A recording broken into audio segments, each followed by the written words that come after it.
What's going on, guys? We're going to try to make this relatively quick. I know I put a little bit of a teaser up on my Instagram, which is limited to about a minute or so. Now, I believe there are ways to make a little bit longer Instagram videos on there.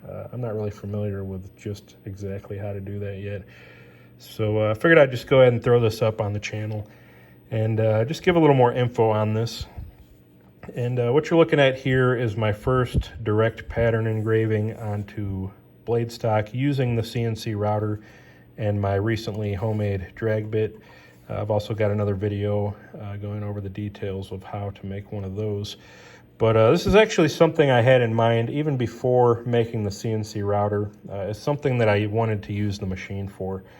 And the benefits are probably pretty obvious, especially for the knife makers out there. Now, the way I used to do this when making a knife or multiple knives, such as I've kind of got batched out here, I've got 5 pairs of blades and springs. But the way I've historically done this is that I would create my pattern for the knife in AutoCAD or some other CAD software. I would print it out onto some paper and usually have some kind of a crosshatch or center point where any holes would be drilled.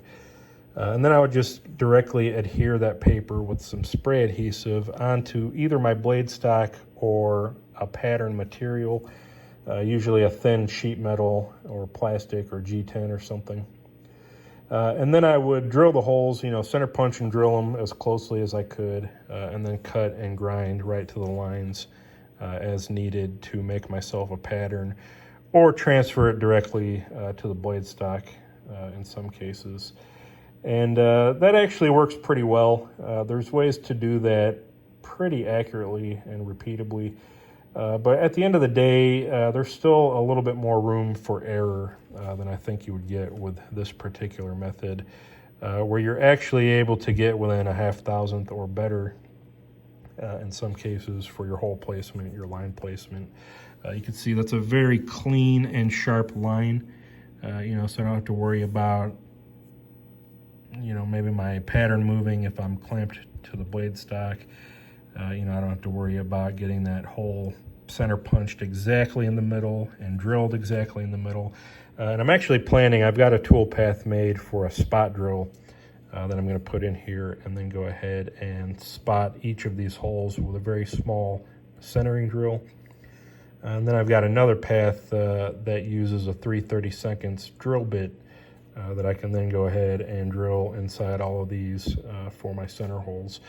And then from there, I can go ahead and cut these out, clean them up, ream the holes to final dimension if necessary, or if I want to open these up to 1/8 or 3/16 maybe for a bushing, I can do that on a drill press without any issue.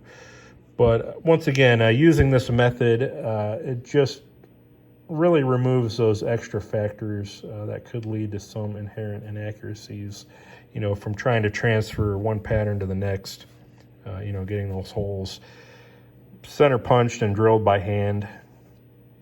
No matter how hard you try, there's still potential to be a few thousandths off. Even if only a couple thousandths off, that can tend to compound itself, especially when you start thinking about the scales. That's one set of holes, one pattern. Then you got the blade as another hole, another pattern. These are from another pattern.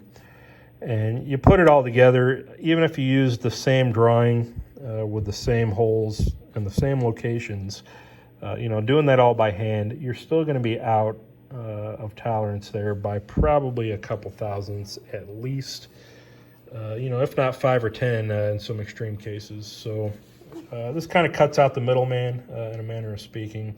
And once again, I can still put a spot drill in there or centering drill and just pick some center marks there that I can either drill from my CNC router if I program it correctly, or I can take to a drill press and use that to center up my bits pretty easily and accurately.